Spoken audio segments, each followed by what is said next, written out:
Azərbaycan ədəbiyyatında tənqidi realizm və romantizm dövrü əhatə eləyəcək deməli 19-cu əsrin 90-cı illərindən 1920-ci ilə qədər olan bir dövrü. Bu dövr ədəbiyyatımızda tənqidi realist ədəbiyyat yaranıb, inkişaf eləyir. Bu da Molla Nəsrəddin jurnalından idi. Bilirik ki, Molla Nəsrəddin jurnalı 1906-cı ildə aprel ayının 7-sində Tiflisdə nəşrə çıxan bir jurnal idi, satirik jurnal idi.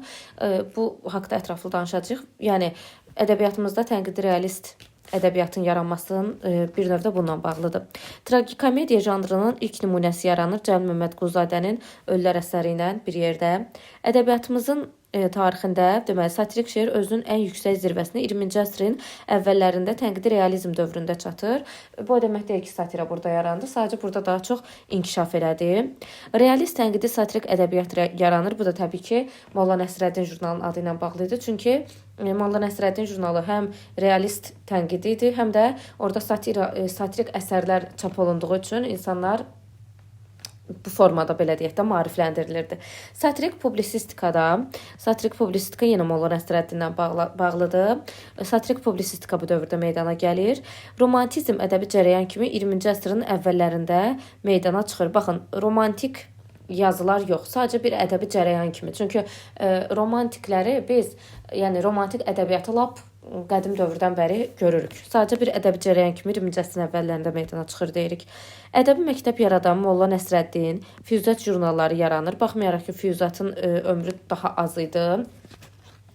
Digəri Molla Nəsrəddin 25 il nəşr olundu. Amma buna baxmayaraq hər ikisi, həm Füyuzat, həm də Molla Nəsrəddin biri realist ədəbi məktəbi idi, biri də romantik. Bunların hər biri ədəbi məktəb yarada bilir. Tənqidi realizm ədəbiyyatı cəmiyyətdə müşahidə olunan ayrı-ayrı qüsurları deyil. Baxın, bu hissə çox önəmlidir. Bütövlükdə inkişafa maneəçilik törədən bütün təzahürləri tənqid eləyirdi. Normalda bundan əvvəl ayrı-ayrı qüsurları tənqid eləyən sənətkarları, əsərləri gördük, amma bu dövrdə, yəni tənqidi realizm dövründən söhbət gedir ki, tənqidi realizm dövründə ədəbiyyatda ayrı-ayrı qüsurlardan yox, bütövlükdə inkişafa nə maneəçilik törədirdi? Cahillik idi, ətalət idi, fırıldaqçılıq idi. Bunların hər biri ümumilikdə tənqid edilərək təzahür edilirdi. Çox əsrlik Azərbaycan ədəbiyyatında satira və yumor əlamətləri müxtəlif səpkidə mövcud olsa da, bu proses 19-cu əsrdə satirik didaktik xarakter almış. Yəni artıq burada satiranı yazmaqda müəllifin məqsədi insanı maarifləndirmək idi. 20-ci əsrin əvvəllərində isə tənqidi satirik ədəbiyyat səviyyəsində özünü göstərmişdi. Yəni oxucunu, yəni o cahil kütləni tənqid edirdi müəllif. Cəmiyyətin tənqidi dərki və problemlərin obyektiv bədii inikası, habelə milli azadlıq uğrunda mübarizə vəzifəsini Molla Nəsrəddin ədəb məktəbi yarada bilmişdi. Molla Nəsrəddin haqqında mən sizə ətraflı məlumat verəcəm. Milli azadlıq məsələsi və baxın bu sual ümumiyyətlə testdə düşür. Milli azadlıq məsələsi və Azərbaycançılıq məfkurəsi Cəlil Məmmədquluzadənin başçılıq etdiyi Molla Nəsrəddin ədəb məktəbinin uğrunda dönmədən mübarizə apardığı əsas ideal idi. Məsələn, Molla Nəsrəddinin idealını soruşa bilər. O zaman biz bunu deməliyik, milli azadlıq məsələsi və Azərbaycançılıq məfkurəsi. Və yaxud da soruşa bilər ki, milli azadlıq məsələsi və Azərbaycançılıq məfkurəsi nəyin idealı idi? Yenə cavabımız olacaq ki, Molla Nəsrəddin jurnalının bu çərçivəyə alınmış isə testdə düşən məqamdır. Molla Nəsrəddin ədəbi məktəbinin əsas yaradıcı simaları Cəlil Məmmədquluzadə, Mirzə Ələkbər Sabir, Əbdürrəhim bəy Haqverdiyev, Məmməd Səid Ordubadi, Əli Nəzmi, Əliqulu Qəmküsar, Mirzəli Möcüz və başqaları Azərbaycan realist tənqidi satirik ədəbiyyatını yaratmışdı. Bu sənətkarların adları da Məmmədquluzadədir, Sabirdir, Haqverdiyevdir, Ordubadi, Əli Nəzmi, Əliqulu Qəmküsar, Mirzəli Möcüz. Bunlar da testdə düşür. Yəni Molla Nəsrəddin ədəb məktəbinin ətrafında kimlər var idi deyə. Cəlil Məmmədquluzadənin Azərbaycan məqaləsi mətbuatda. Anamın kitabı tragikomediyası ədəbiyyatda Azərbaycançılıq idealının manifestinə çevrilmişdi. Ümumilikdə deməli, biz Cəlil Məmmədquluzadənin Molla Nəsrəddin jurnalı haqqında bir balaca danışaq, çünki baxıram ki, ətraflı şəkildə yoxdur. Molla Nəsrəddin jurnalını dedik ki, ilk sayı 1906-cı ildə aprelin 7-sində, bəzi mənbələrdə bu aprelin 20-sində olaraq da göstərilir. Aprelin 7-sində Tiflisdə nəşrə çıxıb. Deməli dedik ki, Molla Nəsrəddin 1906-cı ildə aprel ayının 7-sində Tiflisdə dərc olunub. Bu sayın ümumiyyətlə üz qabığında, yəni üz belə deyək də, cildində verilən şəkildə möhkəm yuxuya getmiş bir dəstə müsəlman təsvir olunur və şərqi müdrik ağsaqqal olan Molla Nəsrəddin onların yanında durub və yatanları oyatmaq istəyir. Bir də bunu da qeyd edeyim ki, Molla Nəsrəddin həftədə bir dəfə nəşr olunurdu. Rəngli və şəkilli satira jurnalı idi. Onun müxtəlif səhifələrində də ictimai bəlaların tənqidinə, ifşasına geniş yer verilmişdi və hər sayda 8 səhifədən ibarətdir. Burada rəngli karikaturalardan geniş istifadə olunurdu. Burada naşirlər cəmiyyətdəki kəsirləri həm açıb göstərməklə, belə deyək də, xalqın siyasi şuurunu inkişaf elətdirmək istəyirdilər. Onun üz qabığında dedik ki, yuxuya gedən müsəlmanlar var və Molla Nəsrəddin onların yanında durub onları oyatmaq istəyir. Amma bunu da deyim ki, bu karikaturanı Tiflisdə yaşayan Alman rəssamı Oskar Şmerling çəkmişdi və jurnalın ikinci səhifəsində isə sizi deyib gəlmişəm məqaləsi var idi. Bu da Cəlil Məmmədquluzadənin məqaləsi idi. Deməli, ikinci səhifədə sizi deyib gəlmişəm məqaləsi yer almışdı. Sonraki səhifələrdə isə satirik xəbərlər, teleqramlar, atalar sözləri, dəllə hekayəsi, lisan bəlası və 4 karikaturada çap olunmuşdu. Burada zahirən ciddi təsir bağışlayan teleqramlar, atalar sözləri, hesab məsələləri də əslində kinayəli bir ruhda, gah satira, gah da yumor səciyyəvi xarakter daşıyırdı. Dedik ki, Molla Nəsrəddin müəyyən fasilələrlə 25 il dərc olundu, nəşr olundu. Bu hansı şəhərlərdə idi, onu da qeyd eləyək. Tiflisdə nəşrə başladı. Deməli, daha sonra Cəlil Məmmədquluzadə bir müddət Təbrizdə yaşadı deyə Təbrizdə nəşrinə davam elətdirdi. Daha sonra isə Bakıda. Deməli, Molla Nəsrəddin jurnalı hansı şəhərlərdə dərc olundu? Tiflisdə nəşrə başladı, Təbrizdə davam elədi və daha sonra Bakıda nəşr olundu. Molla Nəsrəddin jurnalının gülüş tənqid hədəfi ümumiyyətlə çox idi. Burada şərq istibdadı, müsəlman ətaləti, müsəlman geriliyi, avamlıq, maarifsizlik, təriqətçilik, müstəmləkəçilik və s. Bütün ümumiyyətlə bu naqislikləri məhvedici, yəni satirik gülüşün hədəfinə çevirmək üçün jurnalın əməkdaşları da müxtəlif bədii formalarda, yəni satirik hekayə olsun, felyeton olsun, şeir və məqalələrdən istifadə edirdilər. Bunlardan başqa dediyimiz kimi səhifədə, yəni jurnalda gülməli xəbərlər, məktublar, elanlar, atalar sözləri, məsələlər, atmacalarda geniş yer tuturdu. Bundan başqa Molla Nəsrəddin jurnalının səhifələrində beynəlxalq hadisələrə, imperialist dövlətlərin müstəmləkəçilik siyasətinin tənqidinə, şərq xalqlarının azadlıq uğrunda mübarizəsinə geniş yer verilirdi. Həm də bunda deyim ki, Molla Nəsrəddin jurnalının şöhrəti Rusiyada, Qafqazda, Orta Asiyanın hər yerində də yayılmışdı və türk müsəlman xalqlarının ictimai-siyasi inkişafında əhəmiyyətli rol oynayıb bu jurnal. Jurnal İranda, Türkiyədə, Misirdə, Hindistanda, Mərakeşdə, bu ölkələrdə yayılaraq oradakı xalqların da sosial mədəni tərəqqisinə böyük təsir göstərən bir jurnal olub. Yəni deyə bilər ki, Molla Nəsrəddin jurnalı dünya şöhrəti qazanmış bir jurnal idi.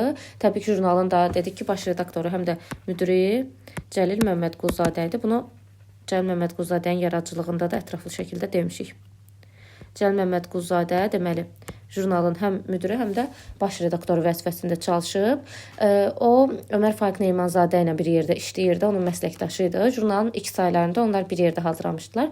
Daha sonra isə jurnala görkəmli yazıçı və şairlər də cəlb olunmuşdu. Dediyimiz kimi Mirzə Ələkbər Sabir, Əli Nəzmi, Əlqul Qəmküsar, Mirzəli Möcüz, Əbdürrəhim bəy Haqverdiyev, Məhəmməd Said Ordubadi bu sənətkarlar da jurnalın ətrafını birləşmişdi.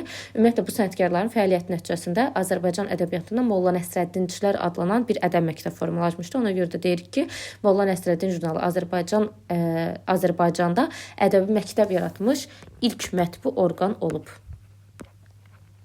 Ədəb məktəb yaradan ilk mətbu orqanı idi. Bu da testə düşə bilər. Azərbaycanda ədəb məktəb yaradan ilk mətbu orqan hansı idi? Molla Nəsrəddin jurnalı idi. Ümumiyyətlə, Molla Nəsrəddin ikinci redaktor sayılan Ömər Faiq Neymanzadədir. O da Molla Nəsrəddin üzərində çox əməyi olmuşdu.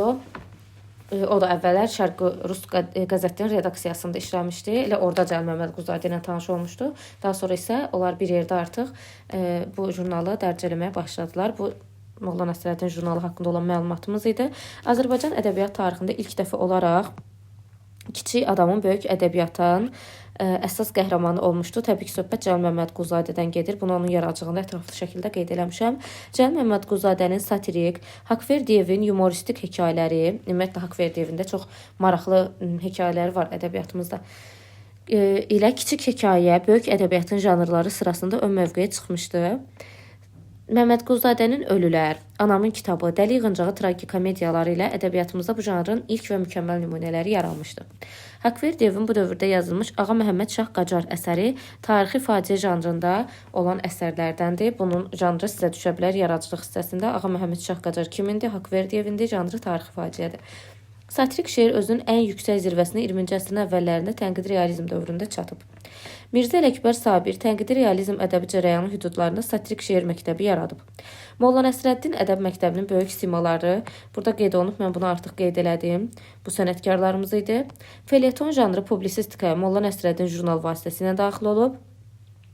İdealla gerçəklik arasında təzaddan doğan həyəcanların bədii ifadəsi olan romantizm ədəbiyyatında xəyal və gələcəkçilik əsas yer tuturdu. Ümumiyyətlə, romantizm ədəbi cərəyanı haqqında ümumi danışaq. Romantizm ədəbi cərəyanı nə idi?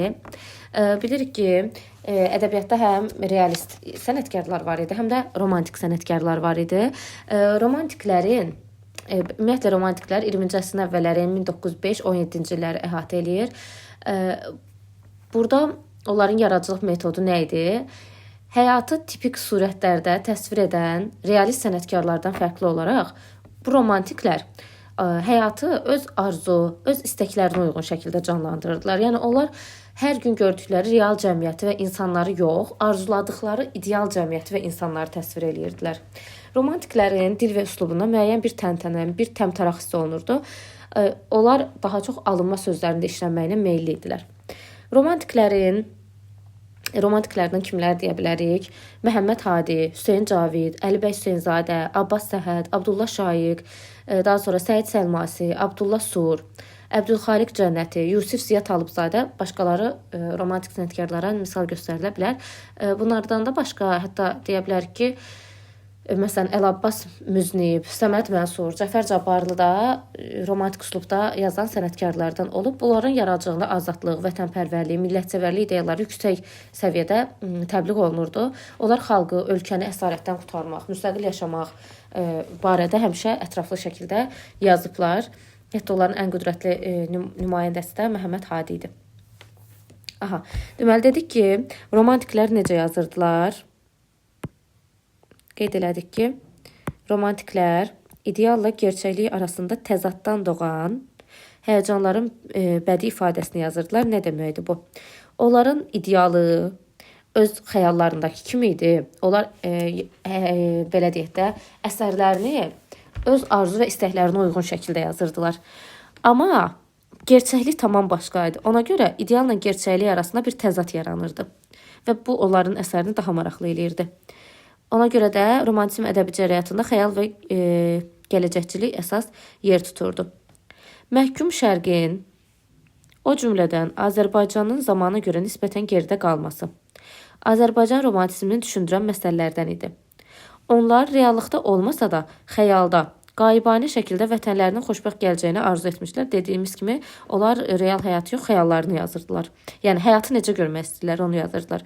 Azərbaycan romantikləri ümumi məhəbbət ideyasını irəli sürür. Bunu insanlığın xilas yolu kimi düşünürdülər.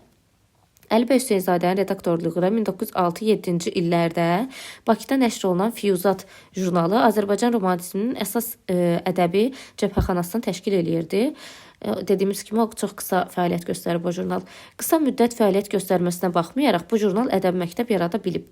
Bu ədəbi məktəb qərb maarifçiliyini və şərq mənəvi zənginliyini sintez halında birləşdirmək vəzifəsini meydana qoyub və bu istiqamətdə əsərlərin yaradılmasında böyük yol açıb.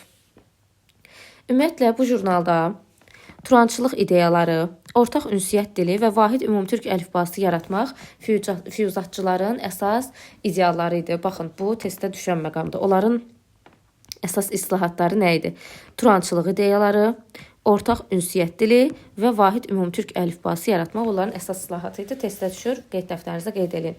Füyuzatçılar bolşevizmi qırmızı qaranlıq hesab edir, Türk-İslam birliyinə yaşıl işıq kimi böyük ümidlər bəsləyirdilər. Onlar, belə deyək də, xəyallarında o qədər romantik idilər ki, xəyallarında o qədər hər şeyi gözəl görmək istəyirdilər ki, bunu əsərlərinə də gətirirdilər və bolşevizmi ona görə qırmızı qaranlıq hesab edirdilər və fikirləşirdilər ki, Türk-İslam birliyinə yaşıl işıq lazımdır. Füyuzat jurnalı öz ətrafında, bayaq bu adları mən çəkdim, izah eləyəndə, bax bu sənətkarları yığmışdı. Hüseyn Cavidin yaradıcılığı 20-ci əsrin əvvəlləri Azərbaycan romantik şeirinin inkişafında fərqli özünə məxsusluğa malikdir. Hüseyn Cavid, Şeyx Sənan, İblis, Siyavuş, Xəyyam kimi əsərləri Azərbaycan ədəbiyyatında, baxın bu da testdə düşür, mənzum dram məktəbi yaratmışdı.